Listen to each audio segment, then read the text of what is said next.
Good morning, and thank you for taking a few minutes today to worship Christ on this Good Friday. I thought I'd begin our time together today with a story of a young man named Chad. Chad was a grad school student studying film.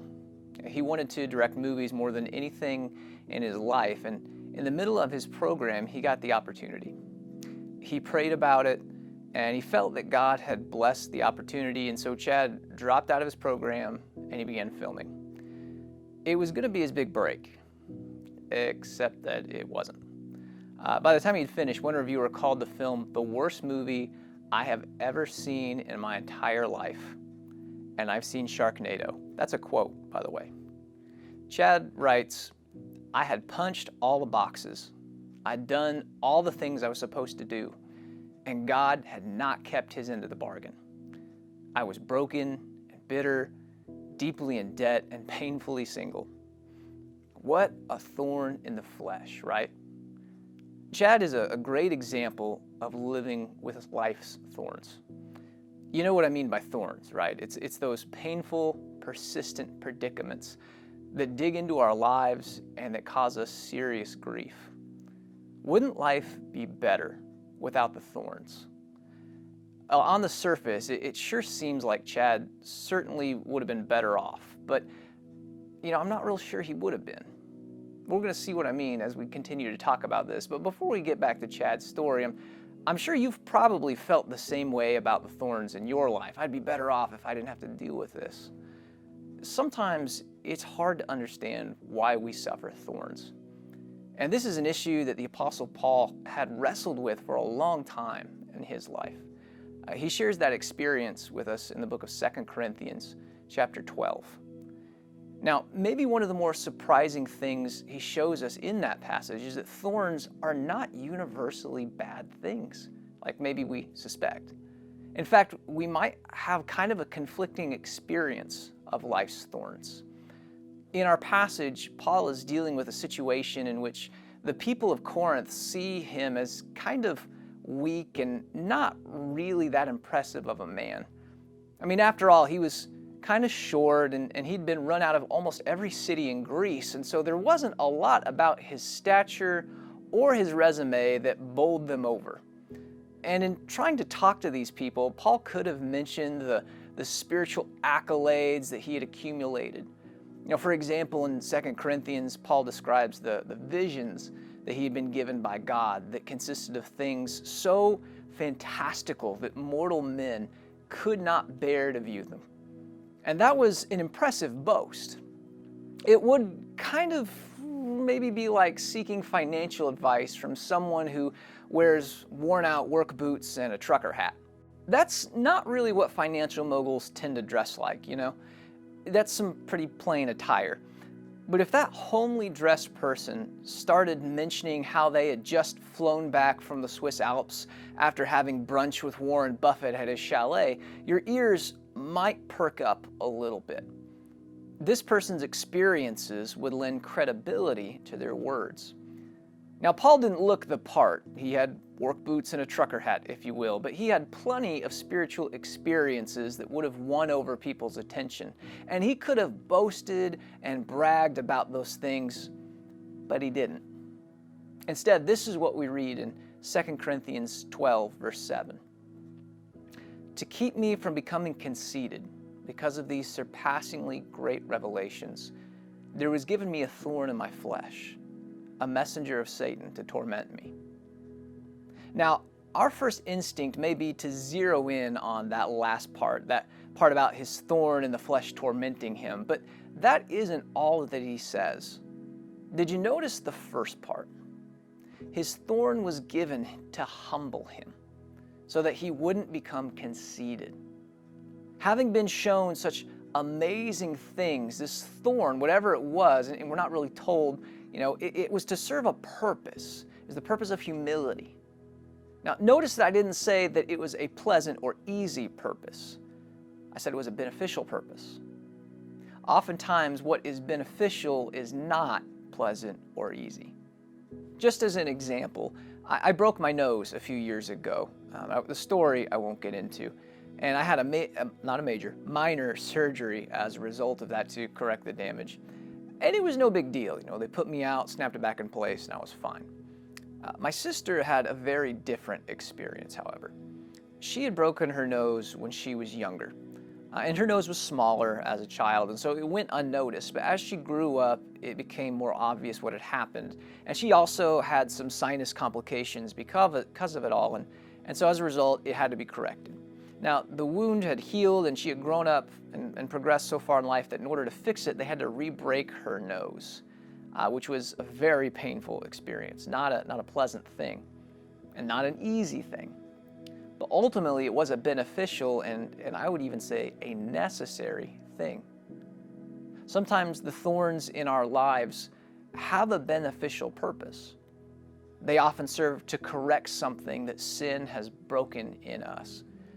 Our hearts, our minds, our attitudes, and our priorities, all of them can easily become misshapen through the influence of our world. And much like a crooked nose, sometimes correcting the issue requires a painful course of action to set it right. Thorns hurt. They're not pleasant, either for the one who experiences them or God who allows them. But when they have finished their work, we will have been restored into something beautiful, healed into the image of Christ. Jodi Eareckson Tada, it's a name you probably recognize. She's a quadriplegic woman who has done some pretty amazing things, like paint with her teeth, not with her teeth, but she holds a brush in her teeth and paints, and she's an advocate for a lot of different disabilities. She's just an amazing person. But she writes in one of her books about thorns. And she says, quote, "Before my paralysis, my hands reached for a lot of wrong things, and my feet took me into some bad places. After my paralysis, tempting choices were scaled down considerably. It was because she lost the ability to walk today that she will one day be walking with Christ in eternity." Thorns hurt, but they're intended to benefit. Now, at this point, let's take a few moments to reflect. What are the thorns that I'm experiencing right now in my life? What might they be correcting in my heart or in my mind or my conduct? Let's ask ourselves these questions and take a few moments to pray through those thorns, not asking for relief, but instead today, let's ask how they might refine us. Take a few minutes.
Thorns can accomplish a good purpose, but as we said, our experience of these thorns is conflicted. In our minds, we might know their good intention, but like Paul expresses, they oftentimes feel like a source of torment. There's something to remember in the midst of that conflict, though. It's something that Paul goes on to remind us as we keep reading. It's important to remember that we don't bear life's thorns alone. Look at verse 8 of 2 Corinthians 12. Paul says, 3 times I pleaded with the Lord to take it away from me. But he said to me, my grace is sufficient for you. My power is made perfect in weakness. Therefore I will boast all the more gladly about my weaknesses, so that Christ's power may rest on me. That is why, for Christ's sake, I delight in weaknesses, in insults, and hardships, and persecutions, and difficulties. For when I am weak, then I am strong. Caught up in the conflict between the benefit and the pain, Paul on 3 separate occasions pleads for Christ to remove his thorns. God, take them away. And I know some of you have prayed that same prayer before, just like me.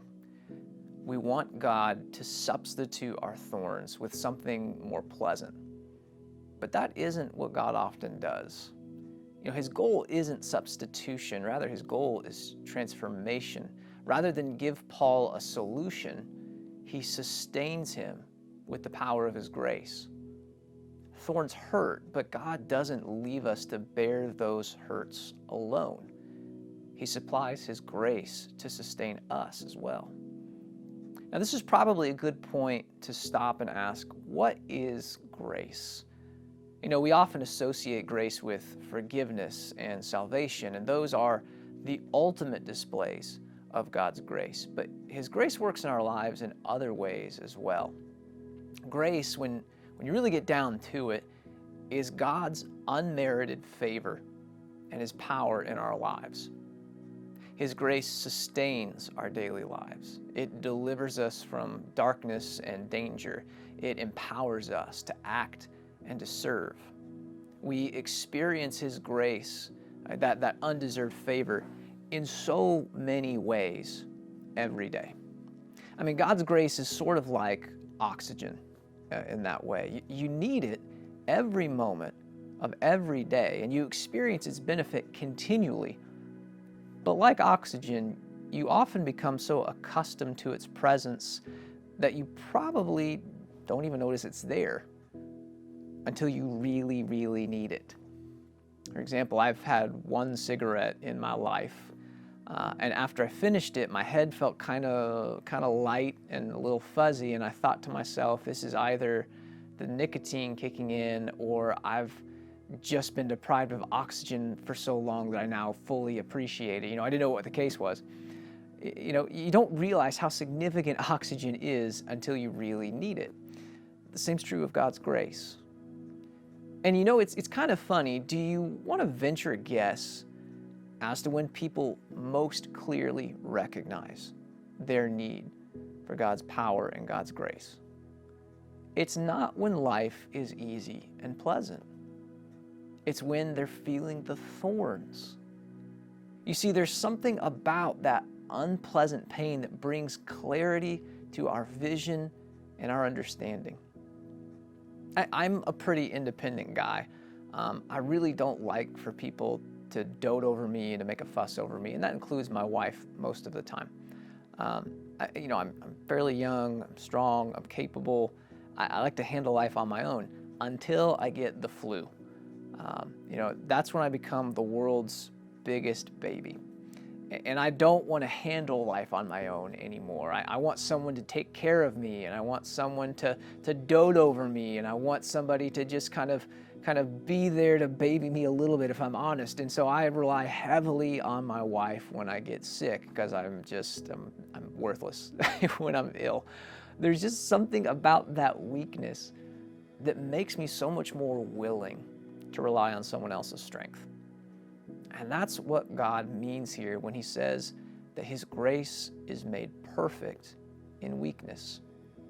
It's made complete or put on its fullest display among the thorns. Because only then are we most willing to rely on his strength instead of our own. We see that here in Paul's story, and we see it in the stories of people still today.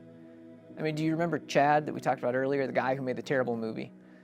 It seemed like his thorns in his life would cause him nothing but pain. But as Chad reflected a little bit, he realized that this thorn, which was anything but pleasant, actually worked tremendous benefit in his life. It led to transformation. After his movie flopped, Chad was pretty much broke. So when his grad school advisor agreed to accept him back into the program, he could only afford $200 a month for rent. And one day he ran into a group of guys who were all involved in this Christian campus ministry, and they had a room at their house that they were renting out for, guess what, $200. So Chad very quickly accepted that invitation, and because all of his new roommates were part of this campus ministry, Chad got involved too.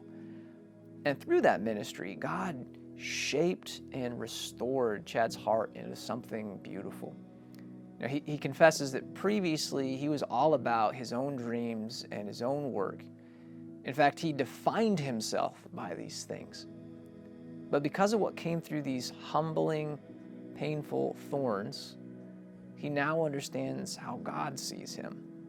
And Chad defines himself by that great love instead of the love he has for himself. It's a freeing and transformative thing, and it was all possible because of the thorns. Only when Chad was weak did he find and rely on the strength of God's grace in his own life. So let's take time to pause once again, this time reflecting on God's grace. Sometimes we don't realize how powerfully God is working in our lives until our thorns weaken us and force us to look beyond ourselves. So let's do that right now. Let's take just a few moments to reflect on our thorns. This time, let's remember the good that you have continued to experience despite the difficulty. Maybe it was the kindness of others that you experienced in a hard time. Maybe it was the surprising ability to overcome a very difficult situation. Or maybe it was simply the way that the rest of your life continued to function and continued on in its normal, blessed capacity, even though you experienced this pain. Just take some time to see God in those moments of grace.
So all of this brings us to today, to Good Friday.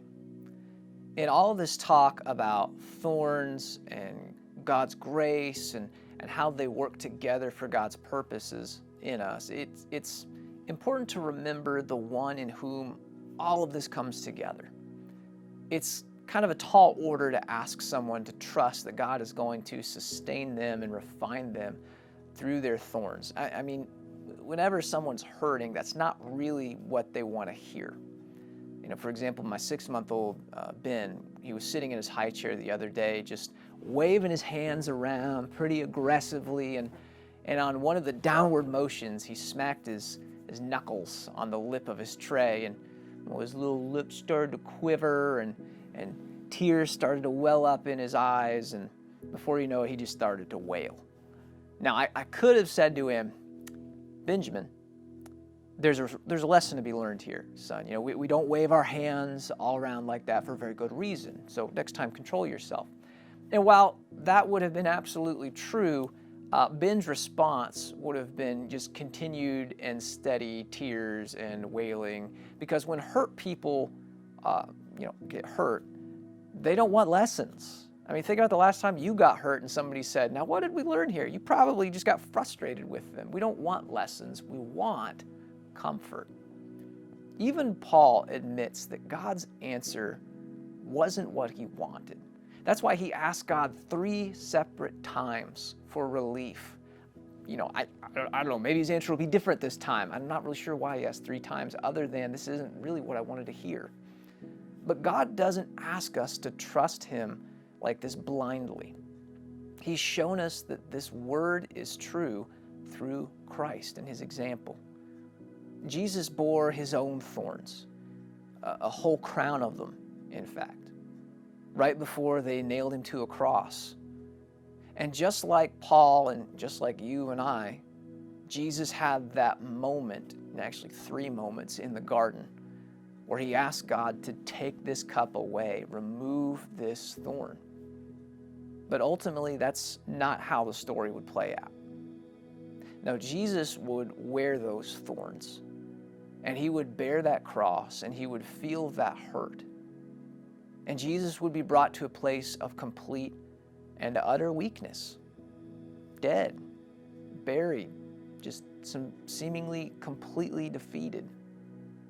But through that weakness, God's strength was put on full display. Death was overturned. A tomb was opened up, and Jesus emerged victorious, no longer as a mortal man, but as the Son of God in power, as he's called in the book of Romans. He is the living testimony that God's purposes are accomplished through thorns. And if God can accomplish so much through the thorns of Christ, we have a demonstrated reason to believe that he can accomplish something through our thorns as well. And that's why we can trust in his grace to be sufficient for us. We've seen it in the cross of Jesus. So one final time, let's pause and let's reflect and pray through our thorns. This time, however, I want us to reflect on them in light of the death and the resurrection of Jesus. He bore his thorns, but he didn't bear them forever. There was deliverance and there was victory after those thorns had accomplished their purpose. So pray, as Hebrews says, that we keep our eyes fixed on Jesus, who for the joy set before him endured the cross. Draw from his example and find hope in his experience of the thorns.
Well, as we close our time together, I would leave us just with a few questions to reflect on. We might ask ourselves, how might God's grace shine through this pain that I'm experiencing today? That's the question that we ask ourselves, not just today, but we ought to ask ourselves every day when we feel thorns. But we can also be encouraged that these thorns don't last forever. There is a lesson, but there's also hope.